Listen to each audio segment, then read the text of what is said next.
Is weird, odd, strange, or just plain bizarre is really your cup of tea?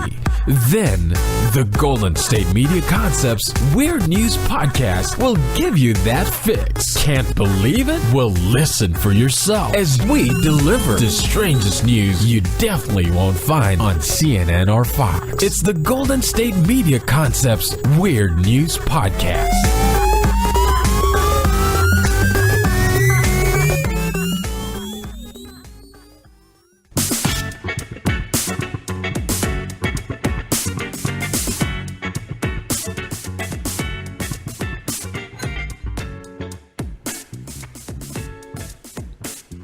Hello and welcome to the GSMC Weird News Podcast, brought to you by the GSMC Podcast Network.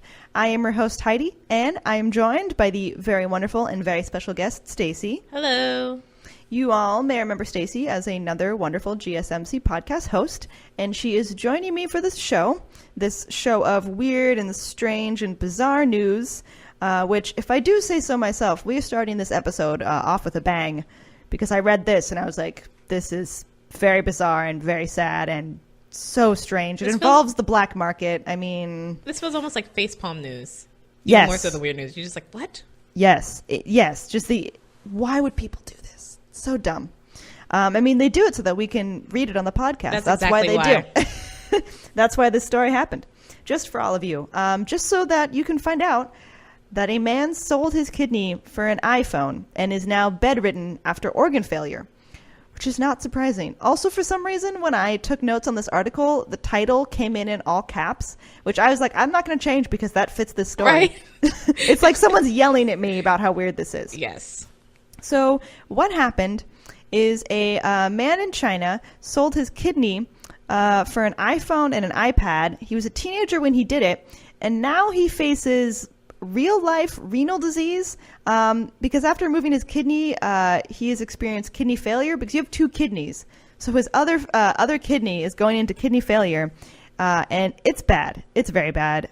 This man's name is Wang Shangkun, and he made headlines when he was 17 because it emerged that he had sold his kidney on the black market following a back alley procedure, and all of this to get his hands on the latest Apple gadgets. Which just... Oh, seriously, okay. Yeah, so bad. That's going to be this entire story. I'm like, why would you do that? Yes. I mean, I guess for Apple products. But okay. Yeah, it's bad. Apparently, also at the time, when questioned, he just said, why do I need a second kidney? Which, I mean, I guess technically you don't, but... You kind of, well, yeah. Yeah, 8 years later, at the age of 25, his remaining organ has failed due to complications most likely related to his initial surgery.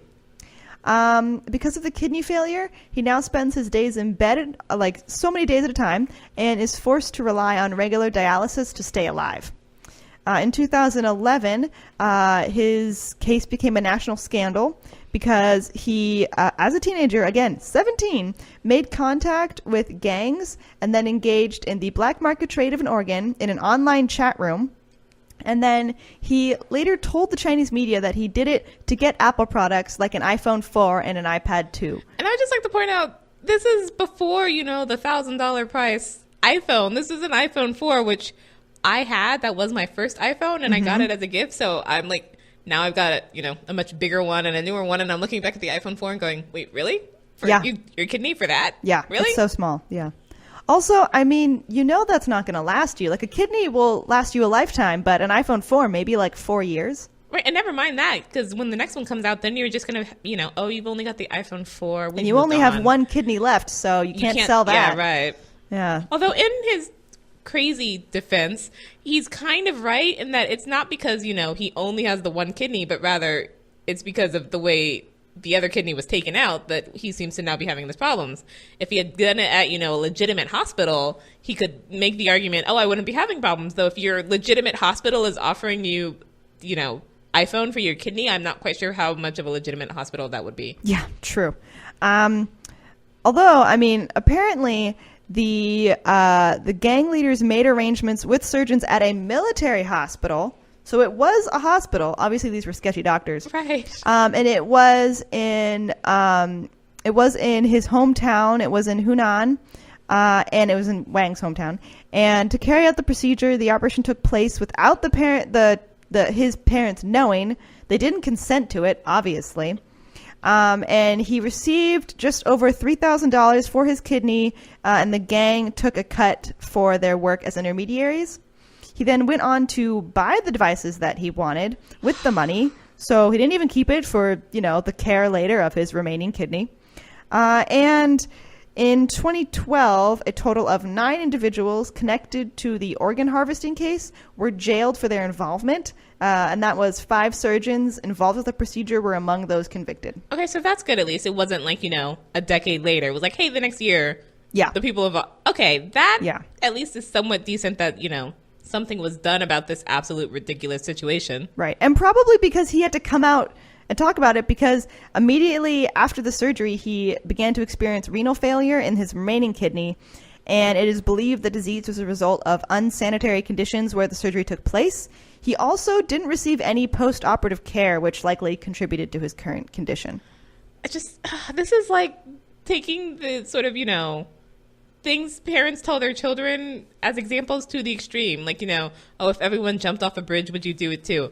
If everyone sold their kidney for an iPhone, would you? Like, I don't know, as a parent, you would want to have to say something that out there. No. It's like, if this is the examples we're going with, we need to start all over again. Right. And it's like, I just can't imagine like the peer pressure of like, well, everyone else has an iPhone. Like, this wouldn't have happened if you guys bought me a phone in the first place. Like, oh, God. I had to go to sell my kidney to get this phone. Right? He was probably like, what can I get rid of that can help me get an iPhone? Well, I've got an extra kidney. I think my spleen, I can get away without that. My tonsils, does anyone want those? Like, was he, like, going through all the things he could, like, how do you come to the idea of let me sell my kidneys for an iPhone? God, I don't know. And an iPad, but still, like, I don't care that it was 2 of them. That's, those devices aren't going to be, like, the super cool thing even a year from now. Right. You need a kidney, or both of them, ideally. Like, right. What? Man, this is bad. This is also just so sad because your other kidney's failing. Also, it's not clear whether Wang could be given a kidney transplant to treat his current renal failure. So they're not sure. Like, it's not sure that a kidney transplant would work, or like they'd be willing to give him one because you were an idiot who sold your kidney for an iPhone.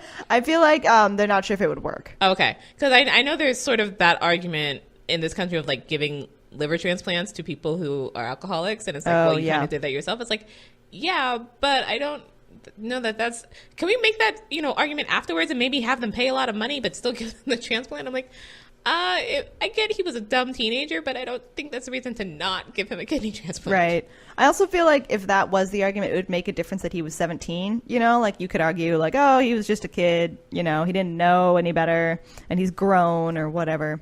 I feel like Apple needs to pay for this, just for like a bare minimum as like good PR.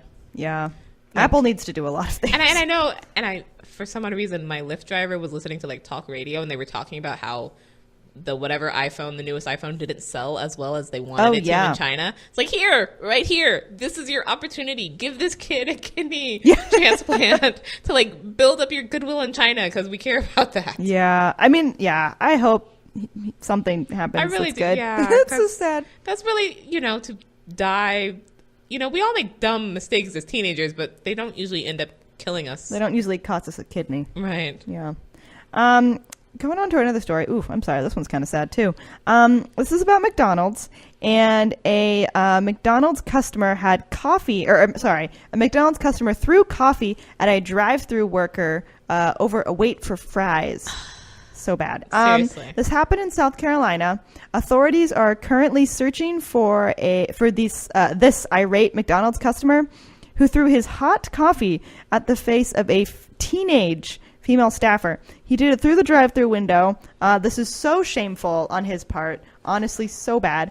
The police department released a report. This apparently happened, or at least they released the report on the 22nd.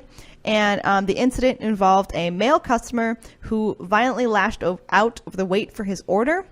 The police say the man went through the fast food restaurant's drive-through and then asked for a large order of fries. The victim was a 16-year-old McDonald's worker who told authorities that the man was in a red Ford Focus. He drove up to the drive-thru window and requested a large order of fries and was unsatisfied with the service because he was waiting too long. The suspect then asked to speak with the manager and, according to the girl, began acting obnoxious. She stepped away from the window because she saw the cup of coffee. Was probably terrifying. She saw the cup of coffee in the guy's car. Like before he threw it, she saw it. And so she was afraid that he was going to throw it at her, which obviously that's how like obnoxious he was being. Like she was already afraid he was going to retaliate. But the man kept asking for her to return to the drive-thru window, which she eventually did. And then moments after returning, the man pulled the lid off his cup of coffee and threw it in her face. Okay, people, look, and my mother loves McDonald's fries like it's absolutely ridiculous. And I will agree their fries are good. Mm-hmm. But I'm not sure how much you care about anything since you clearly had the cup of coffee and that was still new and fresh and hot. So you didn't mind wasting that. You can wait for the fries. And also, I kind of wonder if this McDonald's didn't have those numbered spots where they ask you to pull forward if your drive-thru order is going to take a while. And I'm now wondering if perhaps those spots were invented for sort of reasons like this of have the irate person go not be near our employees while they're waiting for their food so we don't have potential problems. True. I feel like this person, though, would have like walked up, with the cup of coffee, to do it. Like, what the heck? Yeah, this is bad. Also, this was all caught on surveillance video footage. Yeah. So, McDonald's released the footage to the police, and then, fortunately, though, even with the video footage and everything, the suspect fled the scene before police could arrive. And the good news is that the teenager who was working at the McDonald's, she refused EMT treatments when they arrived, so apparently she wasn't that hurt, or she just didn't want treatment. Right. And unfortunately, she was not able to identify the license plate of the car, but they're still searching for him. I would hope. I would hope so. The way you usually see these, like when things like this come up on the news, you can tell if they haven't blocked it out what the license plate is from the way the camera's angled for drive-thrus. So I would hope that they certainly have a good picture of this guy's license plate. And that's just, dude, is this really worth McDonald's? Look, again, I like McDonald's fries. I think they're really good. I don't know that that's where, what has he been charged with now? Assault and battery, third degree? No, I'm sorry, no. In the same way an iPhone is not worth your kidney, McDonald's fries are not worth an assault and battery third degree charge. No, I feel like this episode so far is just a lesson of like, what is the real worth of things? Right. How badly do you really want that? And it's not nearly as badly as you think. No, the consequences are far too high.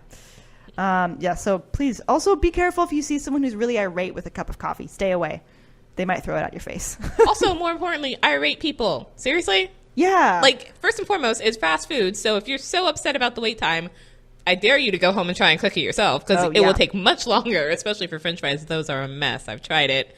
But B, really? Seriously. Really? Don't do it. We're going to take a quick break, and then we'll be right back and keep talking about some more weird news. Check out the show built around the women of MMA. From the UFC to the extreme cage fighting, we got the fights covered. Listen. It's the Golden State Media Concepts Women's MMA Podcast. The latest news of upcoming fights, discussions of previous matches. Join us as we talk to and about the biggest names in women's mixed martial arts, past, present, and future. When it's the women's fight game, you know where to listen to. The Golden State Media Concepts Women's MMA Podcast.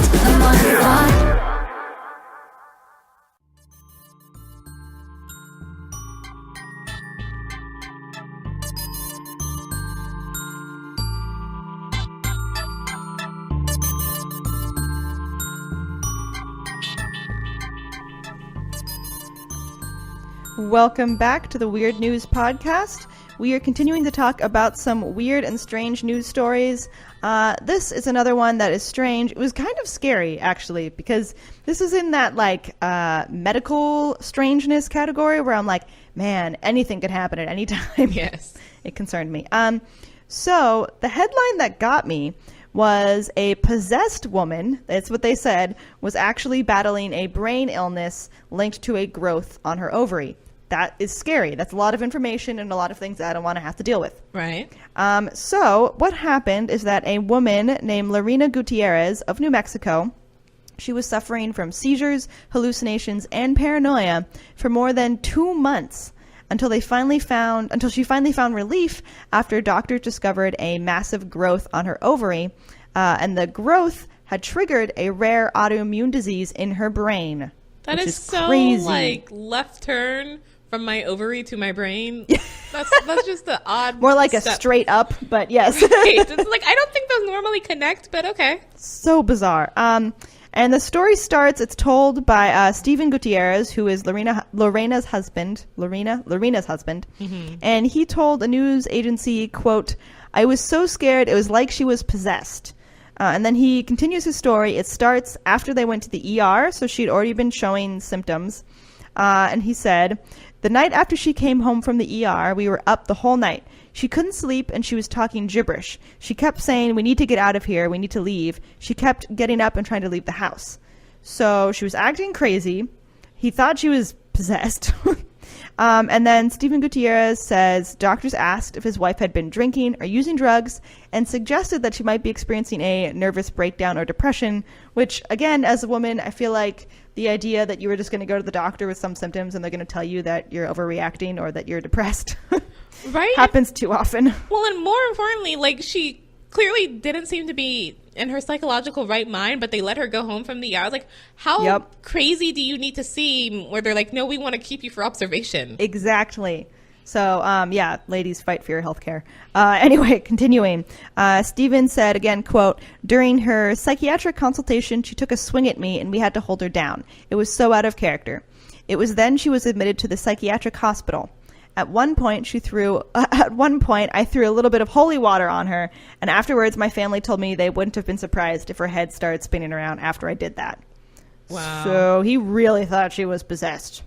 Eventually, Lorena lost the ability to talk, walk, or eat independently and was not responding to treatment.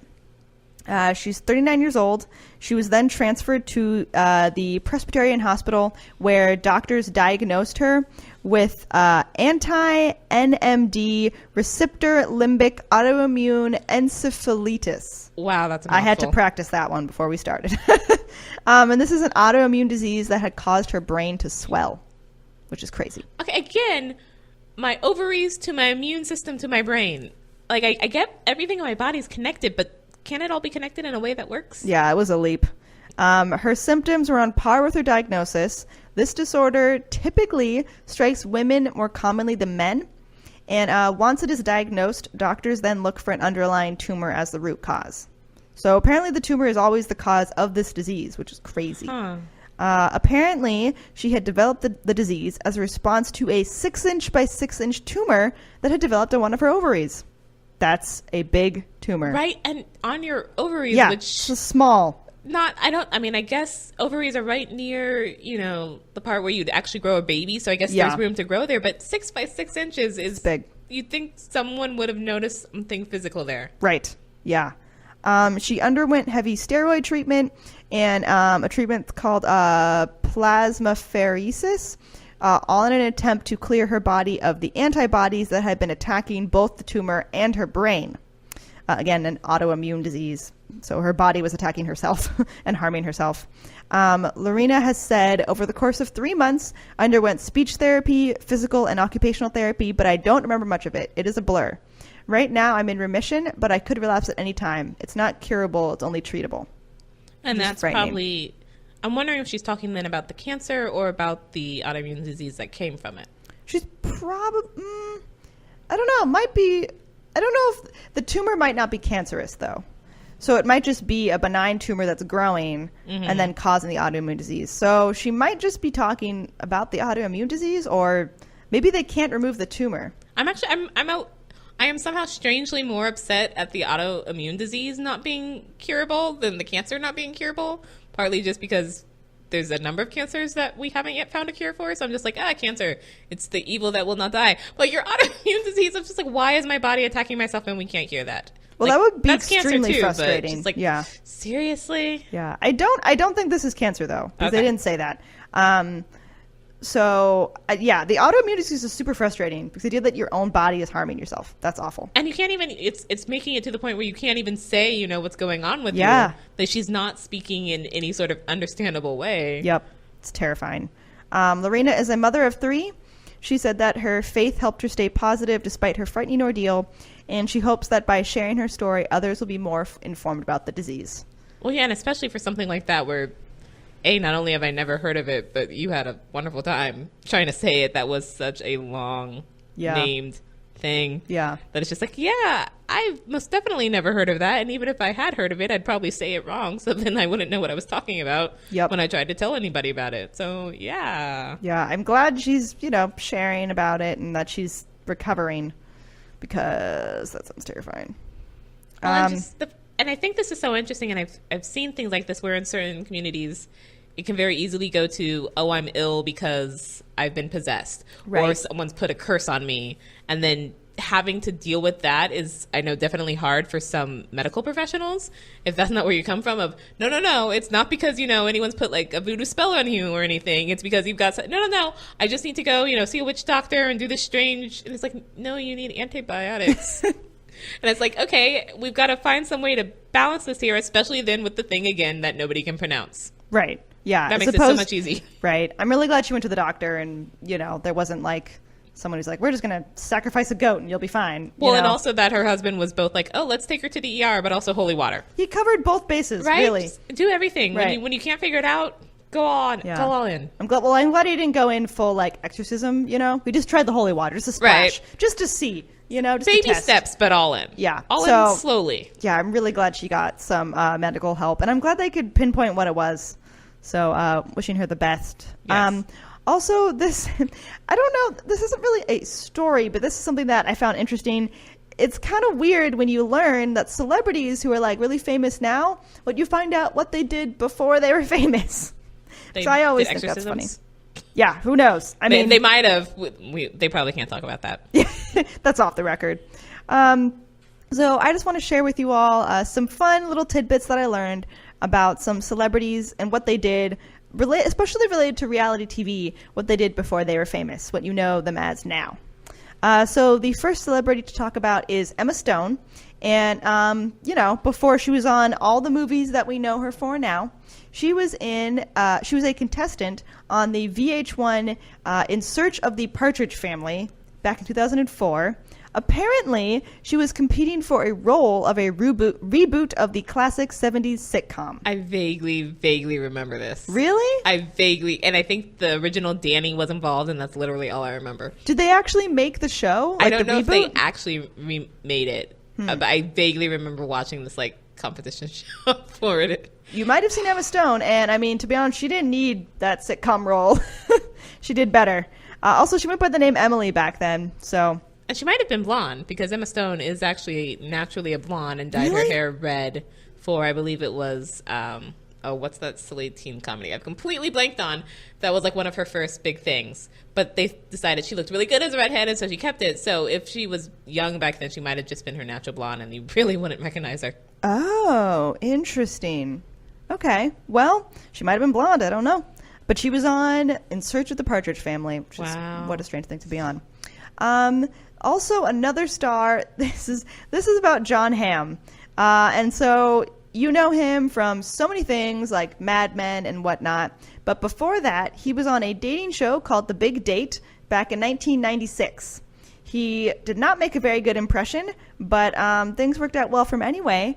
Also, if you do not know, if you watch The Unbreakable Kimmy Schmidt, you will recognize that clips from his appearance on this show were then used in The Unbreakable Kimmy Schmidt. Wow. And he did real bad on that show. Oh. He really did. But he looked like his hair was so 90s. It was like the 90s grunge. It just all fell in front of his face. Uh-huh. Almost like the bowl cut, but not. There was some extra to make it not a full bowl cut. Yeah. It was funny. I mean, he's cute. So you were like, there's a cute guy underneath all of that hair. You somewhere. Have a good face underneath that curtain. It's there somewhere. But yeah, it was pretty funny. He didn't make a good appearance. Sorry. But he did well anyway, so it's fine. Also, we're going to take another break, and then we'll be right back and finish talking about weird news. This is your ultimate stop for everything sports. The Golden State Media Concepts Sports Podcast. Should I say more? From the NFL, MLB, the NBA to MMA, it's all in here. The Golden State Media Concepts Sports Podcast. Listen now.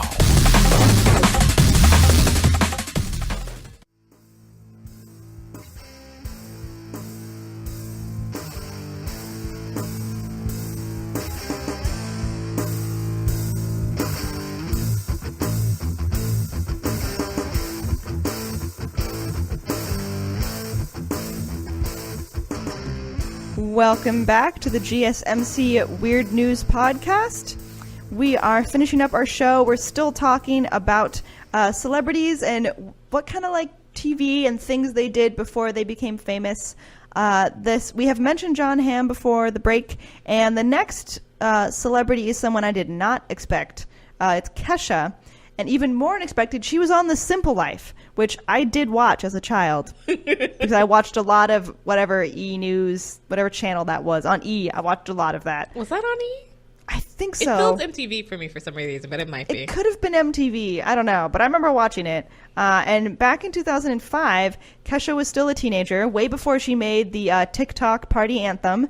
And she joined Paris Hilton and Nicole Richie when they paid a visit to her family's home in Nashville on The Simple Life. So strange. I don't know.